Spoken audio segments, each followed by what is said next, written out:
Yo, this is Deontay the Bronx Bomber Wild, the WBC heavyweight champion of the world. And I'd like to give a big shout out to CJ Goodfella of Sports TV. Bomb Squad, baby. All right, man, we back. Goodfella Sports TV, back on the boxing grind. We know one more day until Tony Harrison and Jamil Charlo two-way in. So we got some news to talk about. Sergey Lipinets calls out Terence Crawford, and the WBO new rankings have Danny Garcia as the #1 contender, and soon could be ordered to be the mandatory for Terence Crawford. So let's talk about both of those things really quickly. Make sure you hit that subscribe button, bell icon button, share the video. Want to make a donation to the channel? Best way to do that is share the video, but the link is in the description if you want to drop a financial PayPal or Cash App. But for me, just share the video, man. Let's get this shit viral. But yeah, Lipinets, and I'll put the screenshot on the screen. He said basically he realized his situation.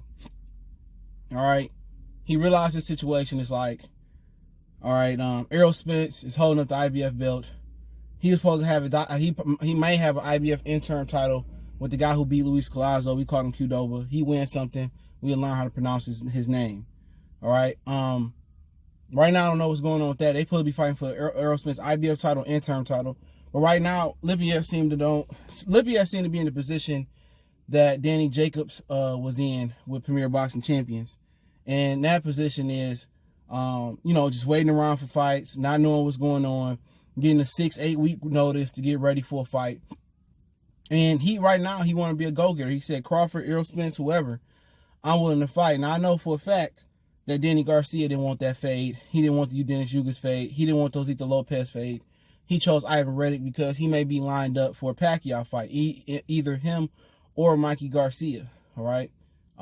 Yeah, Mikey's still in the running. I'm not going to re-explain that, but he's still in the running. But, shout out to Lipinets, man, for being his own man. And people saying, well, Lipinets lost to Mikey, and he not thinking. That nigga had like 11, 12 fights when he fought Mikey Garcia. You know what I'm saying? And the reason he didn't beat Mikey Garcia is because he don't have no footwork. If he had some footwork, he'd easily beat Mikey Garcia. You know what I'm saying? But he didn't. People say, well, Errol Spence didn't lose around to Mikey Garcia. Well, there's two different Mikey Garcias. You got the Mikey Garcia at 140, who wasn't at his best. I feel like his best weight might have been lightweight. I seen him, the more energized and power and speed, all being at they peak together, or the highest point was at lightweight for Mikey. But people say, oh, Errol beat him. Errol didn't go down to 40 and beat him. Mikey didn't ask for a catch weight. They did have an IBF rehydration clause, but Mikey didn't ask for a catch weight or nothing. He fought him at 147. Now, had that fight been at like 144, or had they tried to make Errol Spence come down, which he can't, it'd have been a different fight. So weight classes matter. One of the toughest jumps to make is 40 to 47. And that's a big jump. And look at Danny Garcia. He looked like the man at 40, went to 47 and humbled himself. And not only humbled himself, but ain't beat nobody. He struggled with Robert Guerrero after he lost to Mayweather and Keith Thurman. And the reason why 40 to 47 jump might be so massive is because of my Eddie Hunter bus massive. Because 147 pounds is the last division you can wear 8-ounce gloves. And people don't understand how important that is and how that glorifies and put, the welterweight in a historic class of his own. Because a lot of them dudes come in as middleweights and stuff, and you only got 8-ounce gloves on. That's tough. But, shout out to Lipinets. I like to see the fight. Lipinets can crack. And I bet Crawford won't fight Lipinets the way he fought the Mean Machine, because if Crawford get caught by Lipinets like he did the Mean Machine, we might be talking about something different. Because Lipinets can crack. One thing we know about him, he can crack. Crawford probably outbox Lipinets and then try to take him down, try to take him out down the stretch. But in my opinion, that's a solid fight. People gonna say, well, Lipinets ain't did this and Lipinets like this and they do this. I'd rather see him fight your Dennis Yugas. And well, Yugas lost to Amir Mine. Let's not forget that. You know what I'm saying? This is a dude who lost to Amir Mine. Young wankster. You know what I'm saying? So, I mean, spare me. All right? Dennis Yugas ain't the greatest fighter of all time. He's a good fighter. I like him. But he's a big welterweight too. I like to see Lipinets and Yugas fight, but that ain't gonna happen. But shout out to Sergey Lipinets for being the man and putting it out there. And I tag Crawford in that shit. You know, let Jose Ramirez unify 140-pound undisputed. You know, and if Lipinets can't get that fight, how about putting Lipinets in with Keith Thurman? He called out Keith Thurman. How about him and Sean Porter be a good fight? Those would be good fights. You can't just have this dude sitting in the middle. You got Jamal James, you know, Sergey Lipinets, your Dennis Yuga, all these dudes sitting in the middle that could be getting some of that ESPN money. You know, don't see why they don't want to sacrifice guys like that over to PBC. It ain't that they care about them or they care about their well-being. It's because if they send them over there, why can't Errol Spence make the fight? Why can't make the fight with Errol Spence? Why Danny Garcia don't want the fight? Why Sean? Well, we understand Sean's situation in Crawford, but why the big dogs can't cross the street or meet in the middle of the street?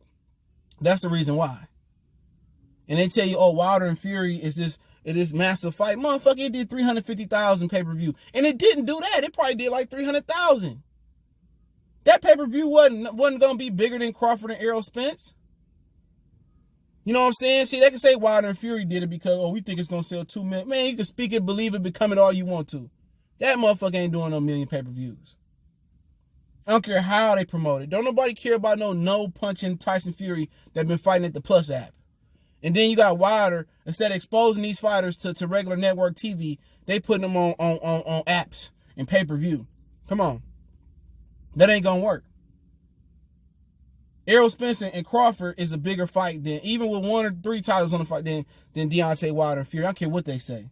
But the reason they don't want to sacrifice the middleman is because, oh, you know, they made this fight. Why they can't make that fight? They know they're going to look suspect. But shout out to Lipinets for being the man. He's tired of being in the middle.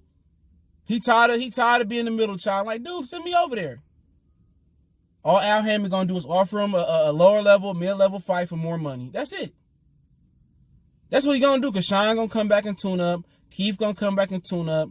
And then they're going to regurgitate them. And then if Errol Spence do return at 147, then they're going to do Errol Spence and Keith. It's going to be beyond expiration date. Errol Spence is Sean 2. Errol Spence is Danny. You know, nobody care about that stuff, man. You know, but that is what it is. But Danny Garcia, and I'll link this in the description. And I'll link the tweet in the description to the source link as well. Danny Garcia is the new number 1 WBO welterweight contender for Terence Crawford next year. If he still stay number 1, he will be a mandatory for Terence Crawford. So for him, if he don't get the Danny Garcia fight, you know, I mean, if you don't get the Manny Pacquiao fight, then people gonna be looking at him funny. They order Danny Garcia and Terence Crawford, and Danny don't take that shot, then Danny gonna be looking funny. Now, Austin Trout, I think, put an article up in Boxing Scene again. He coming down to 47 to gun for Danny Garcia, so that's gonna be his smoke escape. If Mikey do come back and get Pacquiao and Danny don't, then Danny gonna probably fight like Austin Trout. Maybe he, you know, look at a rematch with Sean and Keith or whatever, some of that nature. But he may not come back at all. So I'm hoping that Mikey do get this Pacquiao fight. He beat Vargas, because I want to see what the WBO gonna do. See, they don't recognize the WBO. All of a sudden, Danny Garcia moving up number 1. Lipinets is like an intercontinental champion at the WBO. Nakastanos got a fight to share. He a PBC fighter. So at the end of the day, the WBO doing their job. Now I wish they order that shit now and see if after Danny Garcia fight Ivan Reddick and see if he take the fight. You know what I'm saying? Danny Garcia out here crying, how did Amir Khan get $5 million? And yeah, nigga, you talking about you want $10 million? What was they offering $3 or $4 million? It wasn't enough. Negotiate. It's called negotiation. You could have got that same $5 million. You could have got probably even more. They could have gave you 5.5 to fight Errol Spence. Terence Crawford. But you didn't want to get that money, bro. You want to sit here and act like, oh, Danny Garcia, they need Danny Garcia. Man, nobody checking for no Danny Garcia. Ain't no, that little box you living in, nobody checking for you. Every fight you had at welterweight has been top fight you lost. Other Sean Porter, Keith Thurman. You know what I'm saying? You really lost to Guerrero. Struggled a little bit with Paulie. Nobody checking for no Danny Garcia. If they checking for Danny Garcia, let's see if you do 1 million viewership with Ivan Reddick on Showtime. You know what I'm saying? These dudes live in their own little box, bro. Ain't nobody checking for you. The only reason I want to see the Crawford fight is your daddy got a lot to say. Oh, we beat him in the amateurs. when he beat us, we was running up. We really didn't lose. And he had nappy hit an N-word and he cheats on his wife and Terence Crawford ain't this, he ain't that. You do all that talking, but you running at the same time. Had they not said nothing, I don't care about Danny Garcia. I don't care if Danny Garcia fell off the face of the earth. You know what I'm saying? He was a good fighter. Great fighter at 140. 147, average. You want to see what a C fighter look like, a C plus fighter look like? Danny Garcia at welterweight. You know what I'm saying? B minus fighter Sean Paul. Everybody he fought, he lost to, other than Paulie. He had a draw with Julio. Then he ended up coming back beating Julio Diaz. He lost to Keith. He lost to Kell Brook. He did beat Devin Alexander, but he had opiate addiction. But hey, we give him credit for that. He barely got past Granados, barely got past Urdenis Yugas. So we talk about some above average welterweights, bro. Just above average.